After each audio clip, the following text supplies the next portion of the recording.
Entonces, ¿cómo empieza esto?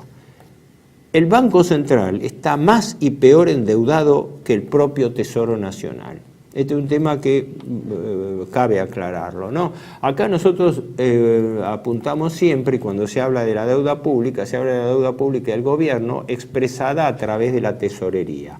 Pero nosotros tenemos, en principio, una deuda bicéfala, una deuda monstruosa en cabeza del Estado central, que al 30 de septiembre, todavía no tenemos la información de fin de año, era 321.000 millones de dólares.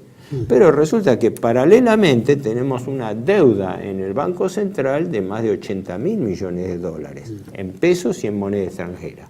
Entonces, un momento, empecemos a sumar, porque en este momento el Banco Central está pagando más intereses que el Tesoro, que son las cifras que dábamos el otro día. Mirá, te lo doy sobre base de presupuesto y además cifras que ya ahora me la sé de memoria, ¿no?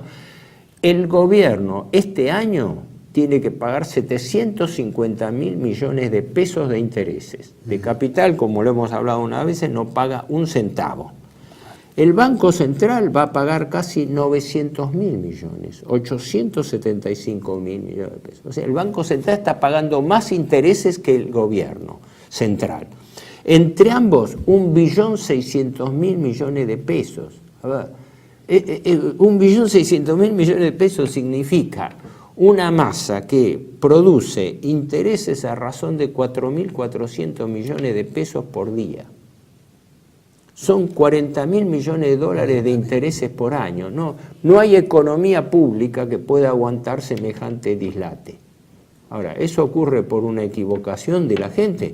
Tenemos un funcionariado que se jacta de coleccionar títulos en las principales universidades del mundo, tipos que son medio... Es más, los funcionarios que están operando lo están haciendo con el aval explícito del Fondo Monetario Internacional, que yo creo que la directora gerente, Christine Lagarde, está corriendo un alto riesgo personal de avalar los programas argentinos, porque las declaraciones oficiales de la titular del Fondo Monetario son que felicita al gobierno Macri por sus reformas estructurales.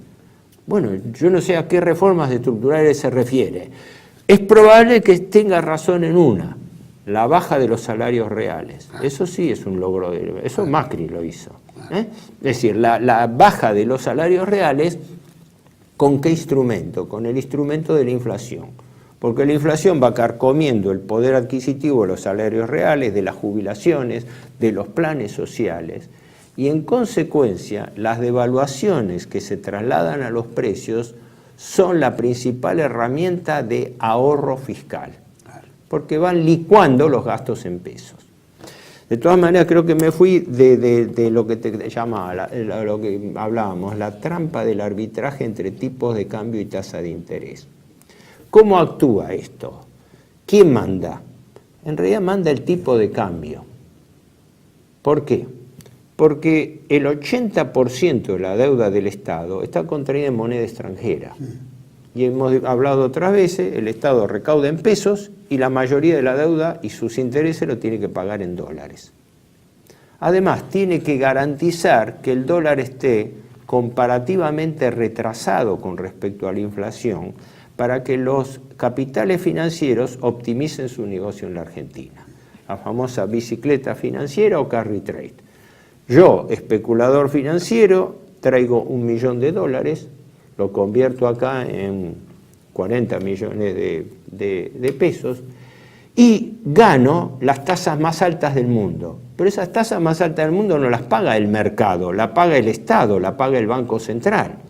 El Banco Central pasó la semana pasada de pagar una tasa de interés que había bajado al 44%, la tuvo que llevar al 59% y la llevó al 60%.